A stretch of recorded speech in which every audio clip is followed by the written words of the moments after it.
The snow had fallen thick overnight. A heavy silence draped across Dagger Creek like a burial shroud. In the weak light of dawn, the world looked untouched, clean, pristine, almost innocent. But innocence didn't survive long in places like this. The streets were already scarred with footprints and cart tracks, and from behind shuttered windows came the scratch of matchsticks, the creak of wood stoves, and the low murmur of distrust. She stood there anyway. Still, barely 16, her name was Mei Li. Her feet, wrapped in thin cloth and worn sandals, pressed into the snow like ink on parchment, silent but permanent. The wind had crusted the snow across her shoulders and hair, frost turning her jet-black braid brittle at the ends. Her eyes, dark as riverstone, stared down the main street without blinking. She held a satchel tight to her chest, a worn leather thing patched with canvas and hope. Inside it, one cracked comb, a folded drawing of a smiling man, and a jade pendant wrapped in linen. The first person to pass her was an older man hauling firewood. He didn't speak, didn't even look at her. The second, a boy with a slingshot tucked into his belt, paused just long enough to mutter, "She's still here." The third was a woman clutching a basket of bread. She stopped, stared, then spat in the snow beside her. "You don't belong here." May didn't flinch. The sun struggled to rise over the frozen hills, casting a dull gold hue on the whitewashed buildings. From the general store came the rattle of crates. The smithy belched smoke. Far off dogs barked. Life in Dagger Creek resumed, and May remained a statue among it all, unmoving, uninvited, and unacknowledged. She had walked for days. 3, maybe 4. It was hard to tell in the cold, when the sky never really changed, and her stomach had stopped aching from emptiness. She had come from the north, from a collapsed mining camp where her father had died weeks earlier. She hadn't seen the rocks fall, but she'd heard them, like a mountain, coughing. They'd buried him with 2 others, under a makeshift cairn just outside Helena. No priest, no prayers. After that, no one wanted her around. She wasn't a miner. She wasn't a man. And worse, she looked like someone from over there. Dagger Creek had been whispered about in the camp. Decent folks, no saloons, churchgoers, maybe they'll help you. That had been the lie. Or maybe it wasn't meant cruelly. Maybe they simply didn't understand what the word help looked like when it had slanted eyes and didn't speak English. On her first night in the town, she knocked at the chapel door. The man inside, Reverend Colby, opened it a crack, squinted, and told her there was no room. "But the Lord loves all children," she had said, her accent clipped, but her meaning clear. "The Lord might," he had replied, "but this town don't." She had slept behind the church that night, tucked between a stack of split logs and the back wall, curled like a fern. The next morning she stood where she stood now, as if waiting for permission to exist. By midday, she was a curiosity. Children dared each other to touch her. One girl threw a clump of snow and shrieked with laughter when it caught in May's scarf. A shopkeeper warned her not to loiter. A man with inked knuckles told her to move along or get cleared out by the dogs. She didn't cry. Not once. Her father had taught her that tears were for safe places, and the world hadn't felt safe since the day soldiers dragged their carts through her village in Guangdong. The memory was a blur now, lost between fever and fire, but she remembered the sound of boots. Always the boots. A few offered scraps, half a biscuit, a mouldy apple, but never with warmth. The charity of guilt. She took them with nods and bowed her head, a murmuring thanks in a language no one wanted to hear. That night the snow thickened. The cold was a creature now, biting her fingers, sliding down her back, whispering questions she couldn't answer. Why stay? Why suffer? Why not run? But she had nowhere left to run to. And part of her, the part still held together by her father's words, believed someone might see her. Just one. She tucked herself behind the trading post wall, near a chimney where heat bled into the stone. Her fingers curled around the satchel for warmth, and she let herself sleep in brief, painful intervals, always half waking to the crunch of snow or the sound of laughter she wasn't part of. In the morning, her lips had cracked. Blood crusted at the corner of her mouth. The snow beneath her was stamped with signs of her presence. Little marks that proved she was still here, despite every silent wish from the townsfolk that she'd vanish. They didn't hate her for what she did. They hated her for what she was. It wasn't long before the first true cruelty came. A group of young ranch hands, sons of the land, proud and aimless, swaggered down the street late that afternoon. They'd been drinking. You could smell it in the air. Whiskey, sweat, and ego. One of them, barely older than May, pointed. "Still standing there like a damn scarecrow. Bet she don't speak a lick of English. Bet she got lice." The tallest one, a boy named Carson, walked straight up to her and smiled. It wasn't a kind smile. It was the kind wolves give sheep. "Hey, China girl," he said, twirling a piece of straw in his teeth. "You lost, or just dumb?" She said nothing. He circled her. "Maybe you're waiting for a train. Ain't no trains comin' this far. Ain't nothing comin' for you."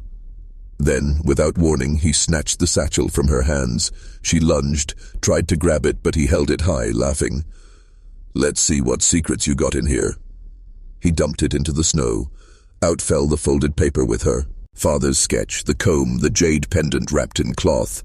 Carson paused, picked up the pendant. "What's this? Some voodoo thing? You curse us with it?"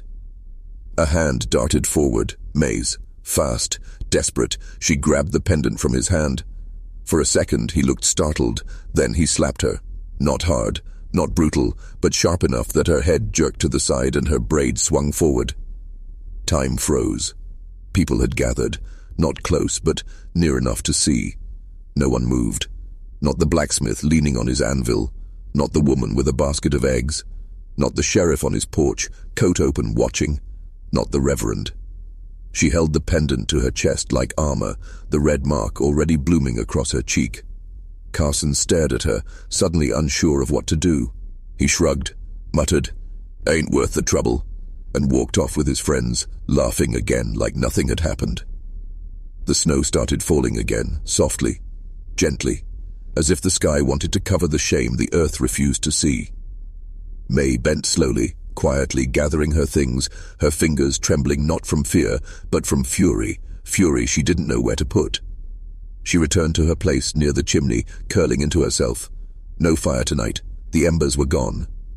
That was the first time she thought about her mother. Not just remembered her, but saw her, vividly in her mind. Her mother's smile, the songs she sang, the way she used to trace words in the dirt with her finger to teach May to read. The way she whispered, "Be still like the mountains, and they will not move you." She had been so still, but the mountains kept moving anyway. Maybe her mother had been wrong. By dawn, she was coughing. Just lightly, just a tickle, but it sent panic through her ribs. If she got sick, she wouldn't survive the week. She needed warmth, shelter, something. Then, a sound. Hooves. She squinted into the rising wind. A lone horse, dark as soot, was riding through the snow. The figure on its back was slumped forward, like he'd been riding all night. He slowed near the saloon, dismounted with a grunt, and handed his reins to the stable boy. He turned, saw her, stopped. For a moment, neither of them moved. Just two shapes in the storm, connected by some invisible thread stretched tight across the street. He didn't look away. Not with curiosity, not with scorn, just looked. And then he walked inside the saloon, boots thudding against the frozen porch, door swinging shut behind him. She stared at that door for a long time. And somehow, in the coldest morning Dagger Creek had seen all winter, May felt something stir in her chest. Not hope, not quite, but something like the possibility of it. She closed her eyes. The snow kept falling. But for the first time, she didn't feel entirely alone. The saloon door groaned on its hinges as the man stepped inside, bringing with him a gust of cold air and the sharp scent of horse sweat and gun oil. He stood for a moment, letting the warmth settle on his coat, scanning the room with unreadable eyes. Most inside knew better than to meet them directly, not because of his face, it was unremarkable, but because of something heavier, something in the way he moved like a man who'd buried more friends than he'd made. Silas Boone didn't ask for attention, but it followed him anyway. He made his way to the counter, boots thudding over warped planks, the hush that had fallen rising again in murmurs. Whiskey was poured without request. He downed it with a quiet nod and slid a coin across the bar. Outside, the snow kept falling, and she was still there. May hadn't seen someone look at her like that before. Not with sympathy, not quite with kindness, but with presence, as if he actually saw her. And that was enough to keep her attention fixed on the saloon long after the door had closed behind him. Her hands were numb beneath her scarf. Her breath came in short bursts, it's rising like steam in the air. Still, she watched and waited. Inside, Silas leaned against the bar, listening to the same tired banter he'd heard in a dozen towns like this one. Men bragging of cattle stolen, poker hands won, and women who didn't need names. He didn't join in. He never did. After a while, the door creaked again. The sheriff entered, a tall man with a drooping mustache and a badge that looked more ceremonial than meaningful. He glanced at Silas, then gestured toward the back. They sat in silence for a few moments before the sheriff finally said, "Didn't expect to see you again." "Didn't plan to be seen," Silas replied. "Still carrying iron? Still carrying breath?" A bitter smile from the sheriff. "There's a girl outside. Looks half frozen. I saw. She's not welcome here. Doesn't seem like she asked to be." The sheriff leaned in, lowering his voice. "You planning to do something about it?" Silas met his gaze. "I reckon I'll have a fire tonight. Anyone can sit by it." The sheriff exhaled slowly, then rose without another word. That was all either of them needed. By late afternoon, the streets began to empty again. Snowfall turned heavier, and wind chased folks indoors. Children were called home, doors latched, curtains drawn. Only one figure remained in the open, still beside the chimney wall, shoulders hunched, eyes dull with cold. Silas emerged from the saloon with a satchel in one hand and a small red apple in the other. He crossed the street without urgency, each step deliberate, the hem of his coat dragging snow like a plough.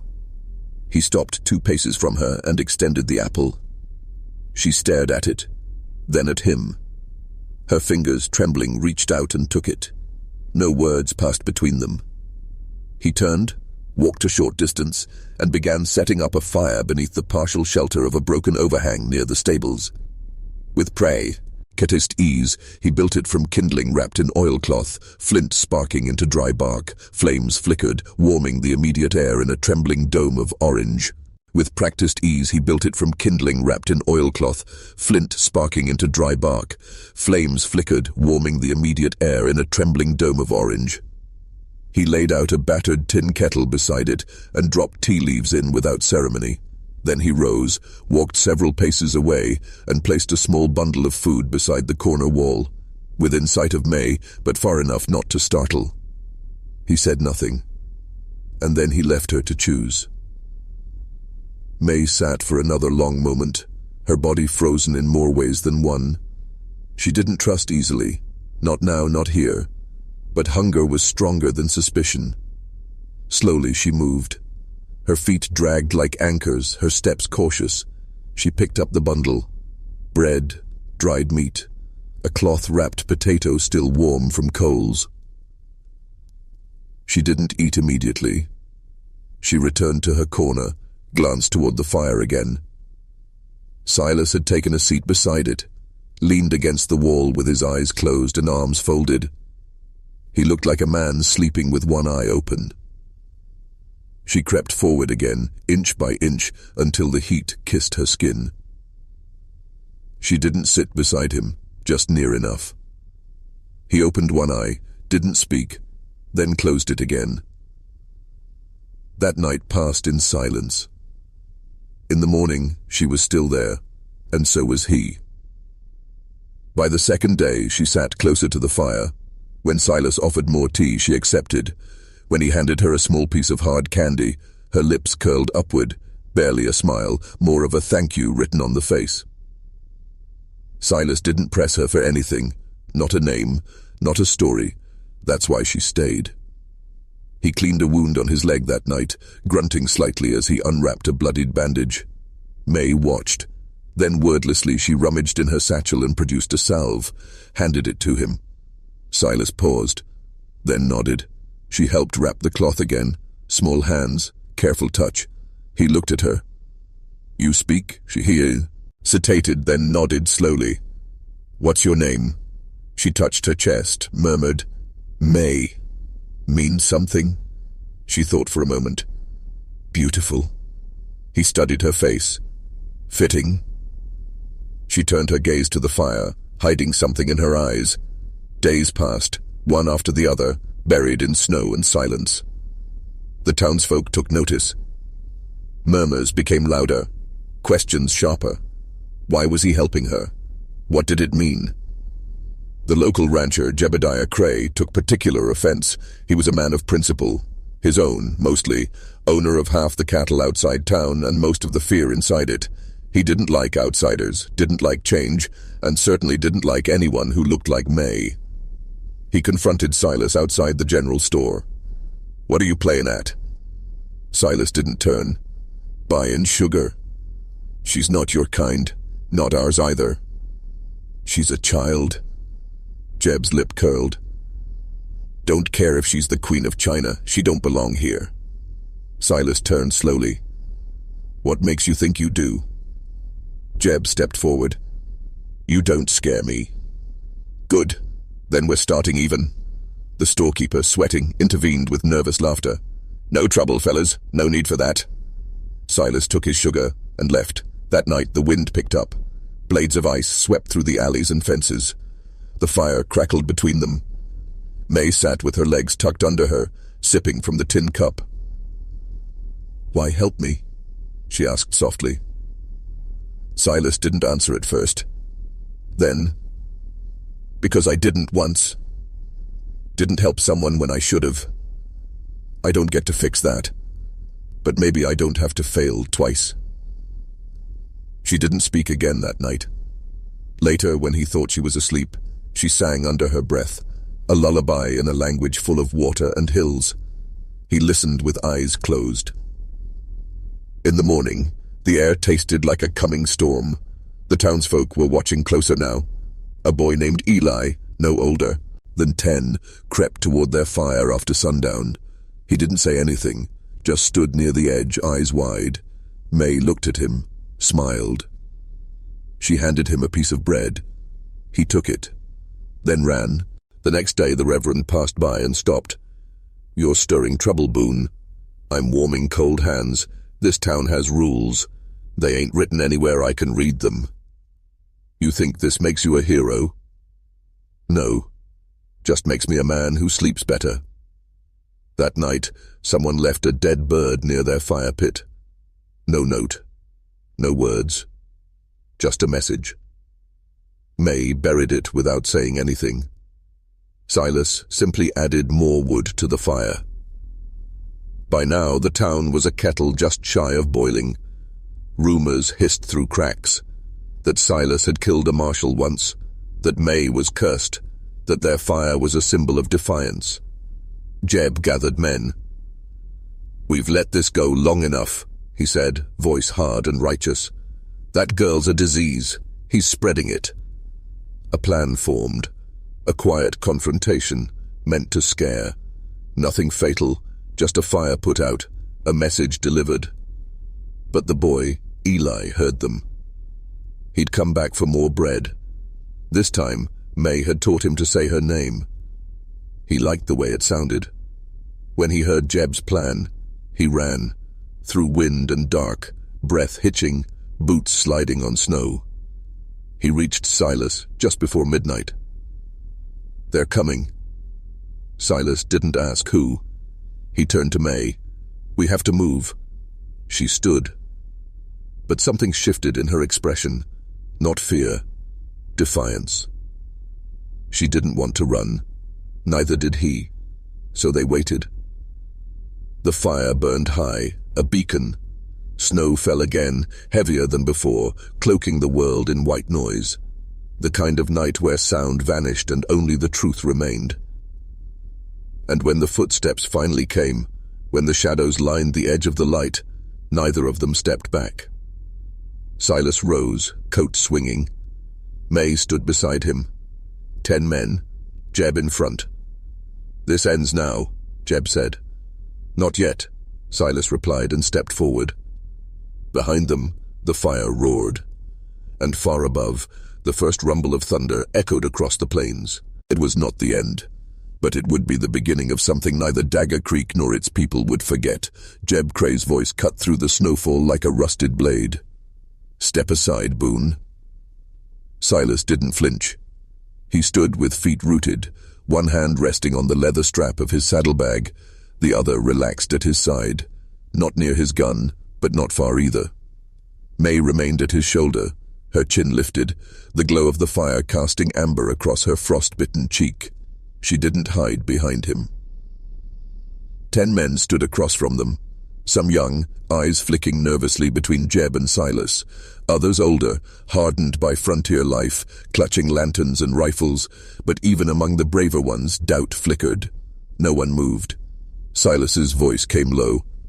"You're gonna threaten a child with 10 men and a rifle each?" "She's not our kind," Jeb growled. "This ain't personal. It's about keeping order." "Order?" Silas stepped forward. The snow crunched beneath his boot. "You think dragging torches through the dark at children is order?" "She's not a child. She's a warning." Jeb's voice cracked with conviction. "First it's one, then it's more. Then we ain't the ones calling the shots anymore. This is our town." A gust of wind blew across the standoff, tugging at coats and flaring the flames behind Silas and May. The fire hissed as snow hissed into it, but still burned, stubborn and alive. "You're afraid of a girl who hasn't spoken 10 words to this town," Silas said. "Afraid of a face that ain't yours. So afraid, you brought fire to fight a child with a scarf and a pendant." Jeb took a step forward. "Last chance. Move aside." Silas didn't move. And then, from the shadows behind the men, a voice rang out. Small, high, clear. "She's my friend." Eli stepped out from behind a wagon, no coat, arms trembling, eyes wide but steady. He crossed the frozen earth in quick determined steps and placed himself between May and the mob. "She gave me food," he said, breath fogging. "She didn't ask who I was. She didn't care. She just gave. She gave me food," he said, breath fogging. "She didn't ask who I was. She didn't care. She just gave." A wave of discomfort passed through the men. One of them, a wiry ranch hand named Paul, shifted on his feet. "Kid, go home." "No," Eli said. "I live here too, and I'm not afraid of her." May's eyes blinked slowly as if unsure whether what she was seeing was real. Silas looked down at her. She nodded once, her hands clasped in front of her, the jade pendant hidden beneath her scarf. "She stood in the snow all day," Eli said, louder now, "and none of you did anything." A silence followed, long and hollow. Then the sheriff arrived. He didn't come with a gun drawn. He came with a lantern and a tight jaw. He looked at the men, then at Silas, then at the boy. "What in God's name is this?" he asked. Jeb raised his rifle a little. "Cleaning up the town's problem." The sheriff stared at him hard. "Your problem is a girl who hasn't said a word to hurt you.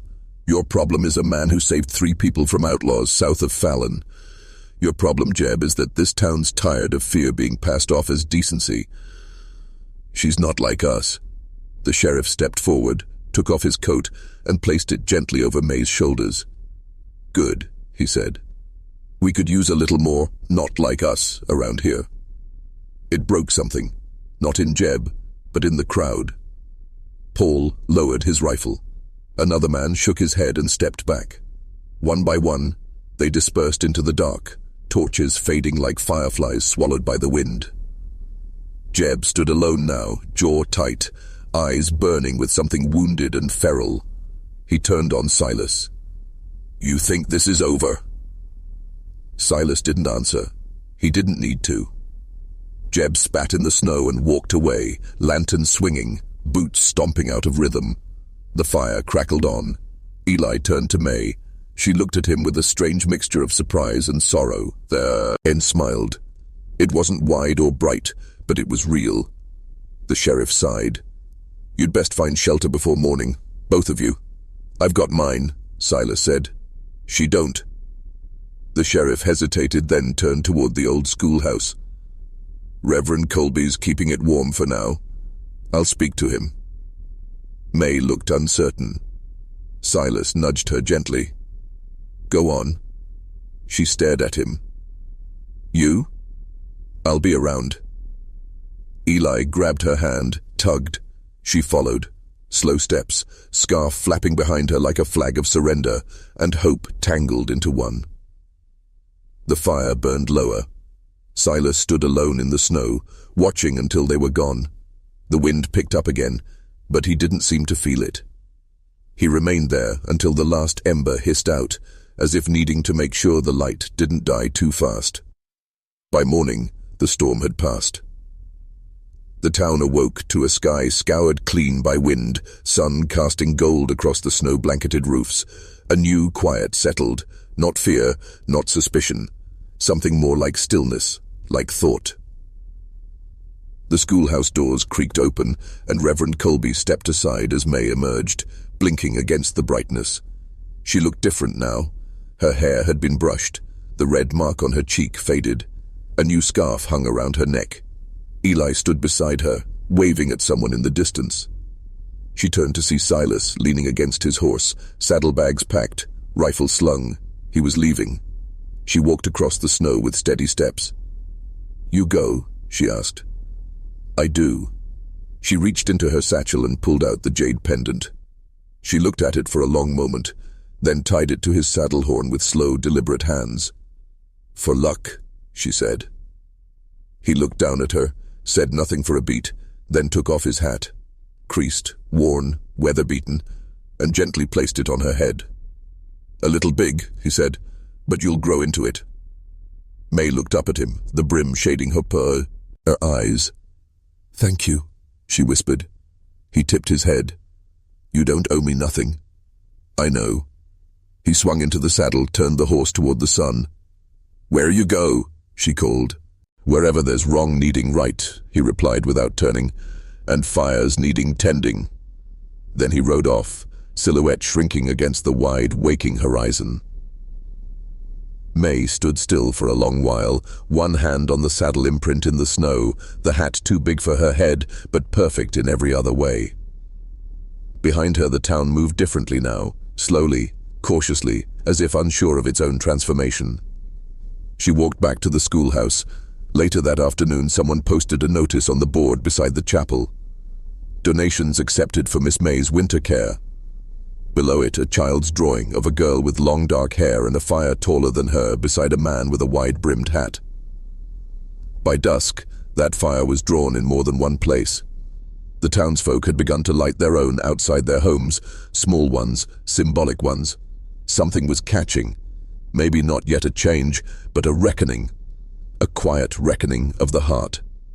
Inside the schoolhouse, May opened her satchel and pulled out the paper of her father's drawing, creased, worn, still intact. She placed it gently on the windowsill and looked out. The snow was falling again. But this time, it didn't feel so cold. This time, she knew someone would see her. And they already had. If this story moved you, take a moment to reflect. How many times have we walked past someone standing alone in the cold? Let May's story remind us that kindness isn't a grand gesture. It's a fire lit in silence, a hand offered without demand. If you believe in stories that speak to the heart and challenge what we think we know, help us keep them alive. Like, comment, and subscribe to support more powerful narratives that uncover the humanity we too often forget. And share this video with someone who needs to remember, compassion is the bravest stand of all.